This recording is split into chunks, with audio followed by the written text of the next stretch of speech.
Hello बेटा, स्वागत है आप सभी का आपके अपने YouTube channel Saraswati Educare centre पर। आज की क्लास में बेटा हम लोग अपना अकाउंटेंसी 12th का chapter retirement of a partner उसी को कंटिन्यू करेंगे बेटा। और अब तक हमने इस चैप्टर में क्या क्या सीख लिया है देख लीजिए, दोबारा से एक बार रिकॉल कर लेते हैं। सबसे पहली क्लास में हमने सीखा था बेटा कैलकुलेशन ऑफ न्यू रेशो और गेनिंग रेशो। इसके बाद की क्लास में हमने सीखा बेटा ट्रीटमेंट ऑफ गुडविल। उसके बाद हम लोगों ने सीख लिया बेटा treatment of accumulated profit and reserve. Last class जो हम लोगों ने की थी उसमें हमने सीखा था बेटा रिवैल्यूएशंस अकाउंट और उससे रिलेटेड जर्नल एंट्रीज क्या होंगी।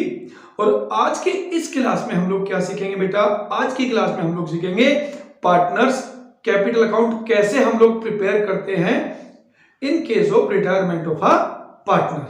ठीक है बेटा, तो स्टार्ट करते हैं आज की अपनी क्लास।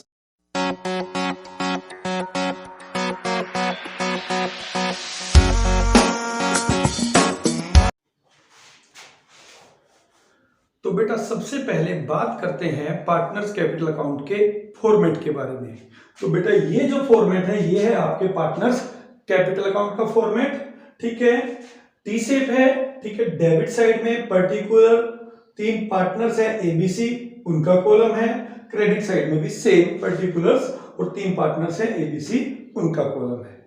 तो देखते हैं बेटा इसमें क्रेडिट साइड में कौन कौन से कंपोनेंट्स आएंगे और डेबिट साइड में कौन कौन से कंपोनेंट आएंगे। तो सबसे पहले जो आएगा बेटा वो आएगा बाय बैलेंस बीडी। ये क्या है बेटा, ये बैलेंस है ए बी और सी तीनों पार्टनर्स का, जो एग्जिस्टिंग बैलेंस शीट में लायबिलिटी साइड में कैपिटल का बैलेंस दे रखा है। सबसे पहले आपको लिखना है बाय बैलेंस बीडी। उसके बाद बेटा by general reserve,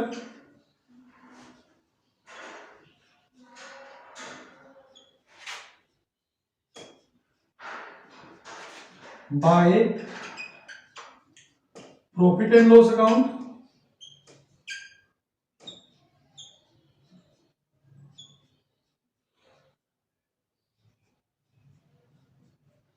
bye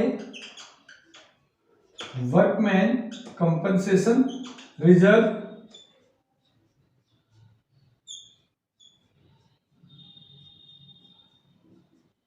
bye investment fluctuation fund.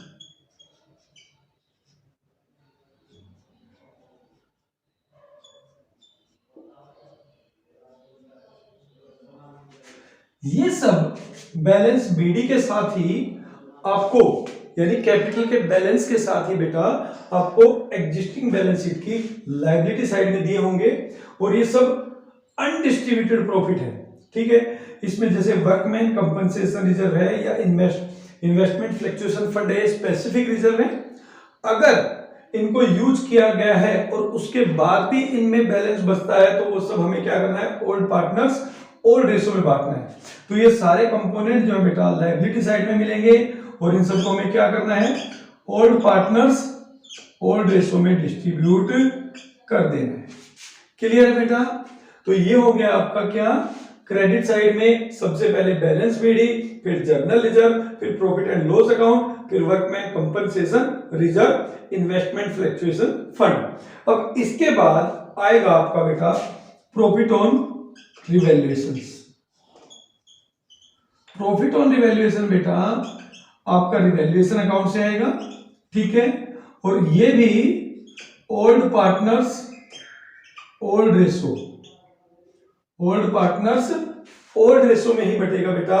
ठीक है, यानी ये तीनों पार्टनर्स को मिलेगा, क्योंकि उस डेट पे जब हम रिकॉन्स्टिट्यूशन ऑफ फर्म करते हैं जितनी भी एसेट्स और लायबिलिटी है वो किसकी है, वो सब ओल्ड पार्टनर्स की है। तो उसकी वजह से जो भी प्रॉफिट होगा बेटा वो सब ओल्ड पार्टनर्स में ही डिस्ट्रीब्यूट होगा। अब इसके बाद आता है बेटा bye gaining partner capital account.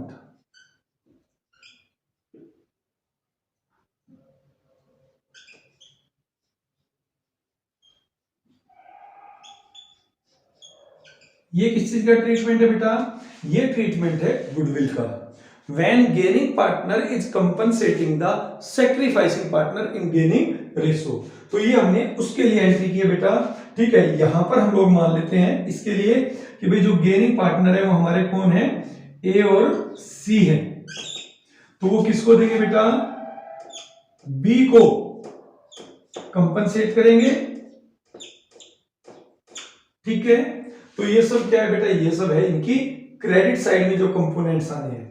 ठीक है, यहां पे मैंने ये ए और सी जो लिखा है ये इसलिए लिख दिया है समझाने के लिए कि इस केस में बी रिटायर हो रहा है बेटा और ए और सी गेनिंग पार्टनर है, तो ए और C will compensate the sacrificing partner that is B. अब बात करते हैं बेटा इसकी डेबिट साइड के कंपोनेंट। तो सबसे पहले बैलेंस शीट से हम क्या क्या लेकर आएंगे वो देखते हैं। तो सबसे पहले आएगा बेटा टू गुडविल अकाउंट। ये गुडविल कौन सी है बेटा? ये है आपकी एग्जिस्टिंग गुडविल। और ये कहां मिलेगी बेटा? ये मिलेगी आपकी बैलेंस शीट की असेट साइड में। ये आपको मिलेगी बैलेंस शीट की असेट साइड में। क्लियर है बेटा? इसके बाद आप यहां पे लिखेंगे to profit and loss account. ठीक है बेटा, ये और इसके साथ आपको एक और मिल सकता है जिसको कहते हैं एडवर्टीजमेंट सस्पेंस या एडवर्टीजमेंट एक्सपेंडिचर। ये दोनों जो है बेटा ये अनडिस्ट्रीब्यूटेड लॉस है और ये दोनों भी कहां पे मिलेंगे बेटा? आपको बैलेंस शीट की असेट साइड में मिलेंगे। ठीक है बेटा, तो जो एग्जिस्टिंग बैलेंस शीट में कंपोनेंट्स है वो सब किसके हैं? ओल्ड पार्टनर्स के हैं। तो ये सब ओल्ड पार्टनर्स में ही डेबिट होंगे बेटा इन ओल्ड रेशियो। तो यानी गुडविल भी ए, बी और सी। ठीक है, profit and loss account debit balance है बेटा। ये डेबिट मतलब अनडिस्ट्रीब्यूटेड लॉस, ये भी तीनों में डिस्ट्रीब्यूट होगा और एडवर्टीजमेंट सस्पेंस भी तीनों में ही डिस्ट्रीब्यूट होगा। फिर इसके बाद जो आता है बेटा वो आता है to loss on revaluation. To loss on revaluation, यहां पे क्या था? अगर आपको रिवैल्यूएशन अकाउंट से प्रॉफिट मिलता है तो it will be credited in old partner old ratio. अगर लॉस है तो वो भी बेटा ओल्ड पार्टनर ओल्ड रेशियो में ही होगा। तो ये सारे वो कंपोनेंट हैं जो अभी तक मैंने लिखे हैं जो ओल्ड पार्टनर्स ओल्ड रेशियो में डिस्ट्रीब्यूट होंगे बेटा। ठीक है, तो यहां पे हमने इनको ओल्ड पार्टनर्स ओल्ड रेशियो में डिस्ट्रीब्यूट कर दिया। तो ये सारी चीजें हो गई। अब रह गया क्या बेटा? अब रह गई ये वाली एंट्री जो हम सैक्रिफाइसिंग पार्टनर को कंपनसेट करने के लिए करते हैं। हमने एंट्री की gaining partner capital account debit to sacrificing. तो हमने सैक्रिफाइसिंग को तो कंपनसेट कर दिया, बट यहां पे हमने गेनिंग पार्टनर्स के कैपिटल को डेबिट नहीं किया। क्योंकि देखिए इस एंट्री का सिंपल सा मतलब ये होता है कि गेनिंग पार्टनर्स के कैपिटल से निकाल दो और उस अमाउंट को सैक्रिफाइसिंग पार्टनर के कैपिटल में ट्रांसफर कर दो। तो यहां पे हमने सैक्रिफाइसिंग पार्टनर्स के कैपिटल में ट्रांसफर कर दिया, अब हमें वहां से लेना भी है। तो हम यहां लिखेंगे to sacrificing partner capital account. और हमारा सैक्रिफाइसिंग पार्टनर कौन था बेटा? बी। यानी हम यहां पे बी के नाम से लिखेंगे और हम सैक्रिफाइस करेंगे बेटा ए को, सॉरी डेबिट करेंगे हम ए को और सी को। क्लियर है बेटा? तो ये सारे वो कंपोनेंट हैं जो आपकी पार्टनर्स कैपिटल अकाउंट में हम लोग शो करते हैं। अब इसके बाद हमें क्या करना है? हमें करना है इनको balancing.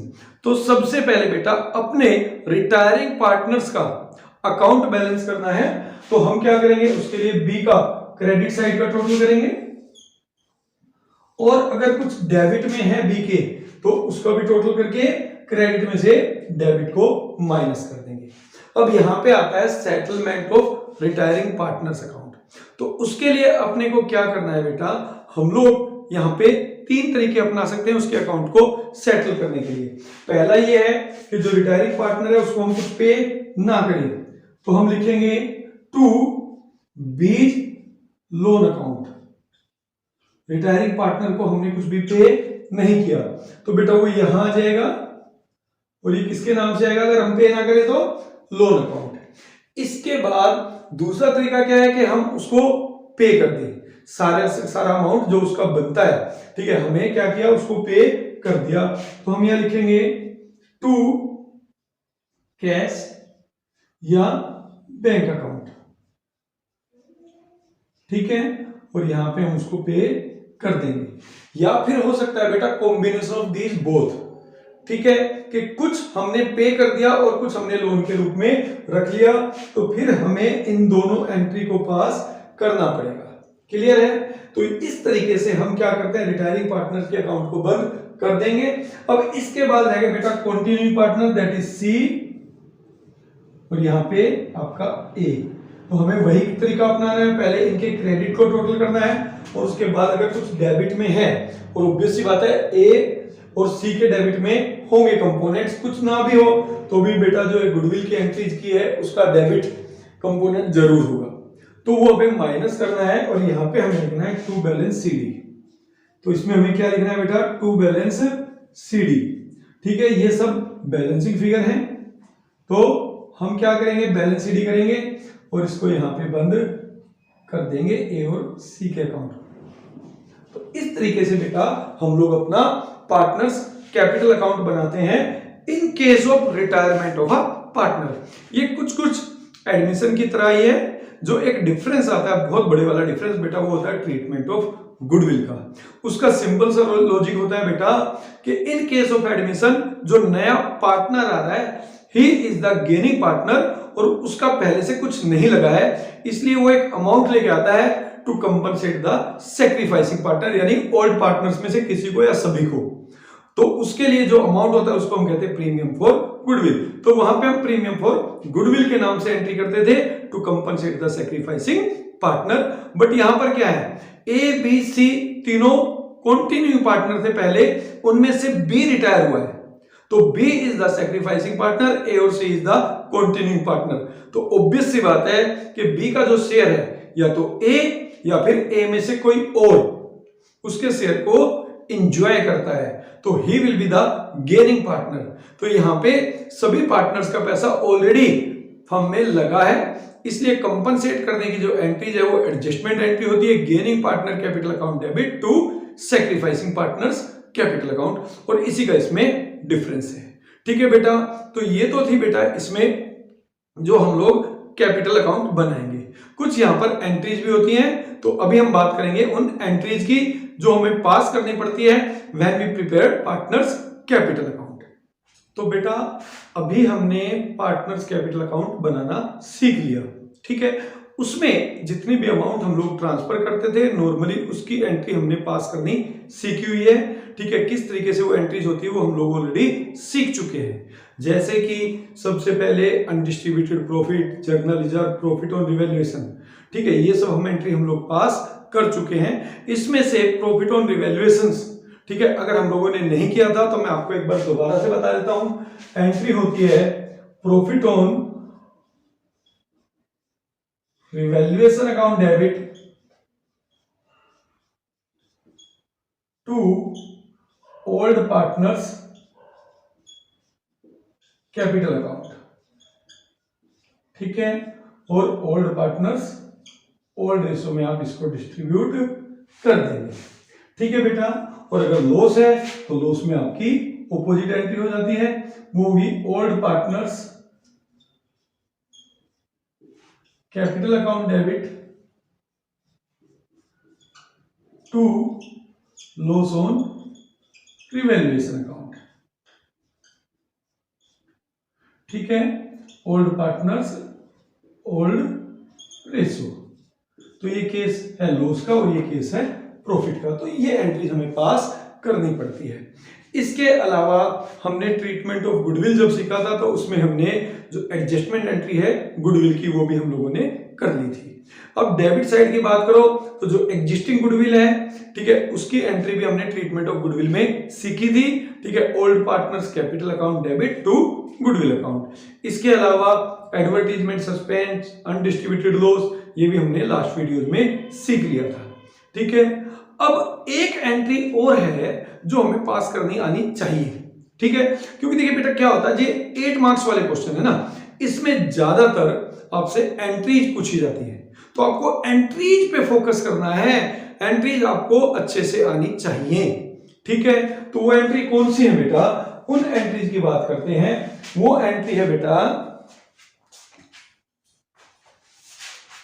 Entry for the settlement of retiring partner, ठीक है। Entry for the settlement of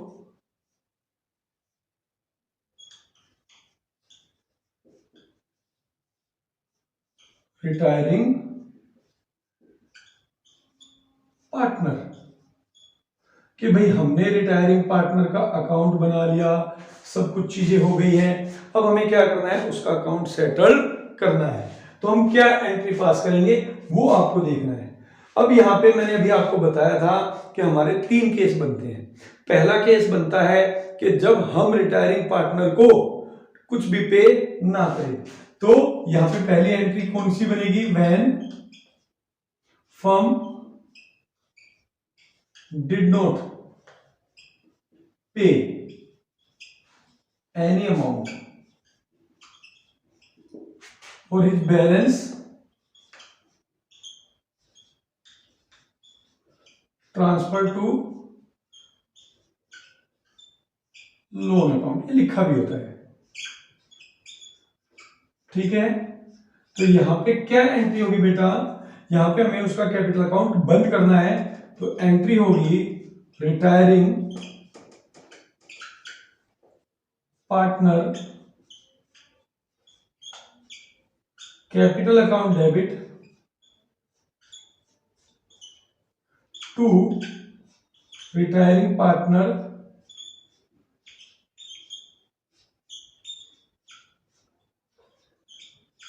loan account, retiring partner loan account. और यहां पे हम उसके अमाउंट को, क्योंकि हमने पे ही नहीं किया है, उसके लोन अकाउंट में ट्रांसफर कर देते हैं। तो यहां से कैपिटल अकाउंट बंद हो जाता है उसका, और उसका एक नया अकाउंट क्रिएट हो जाता है बेटा, रिटायरिंग पार्टनर लोन अकाउंट, तो जिसको हम बैलेंस शीट की लायबिलिटी साइड में शो करते हैं। दूसरा जो है बेटा ट्रीटमेंट, वो क्या है कि when firm paid his amount, जब फर्म उसका अमाउंट सारा पे कर देती है, ठीक है। फर्म ने कहा कि भाई जितना आपका बनता है हम आपको वो पे कर देंगे, तो उस केस में जो एंट्री बनेगी बेटा वो बनेगी retiring partners capital account debit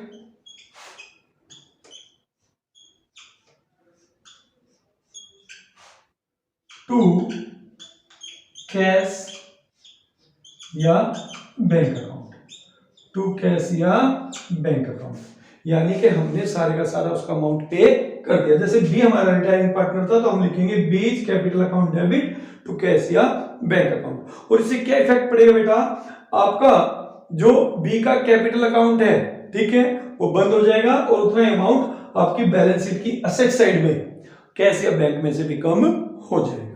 अब इसके बाद तीसरा जो केस है बेटा, लास्ट केस, वो बनता है combination of both, combination of both.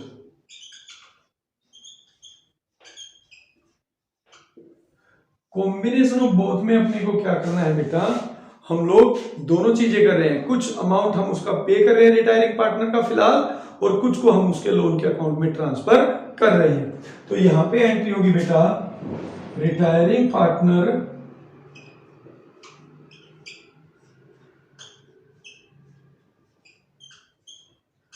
Capital account debit to retiring partner loan account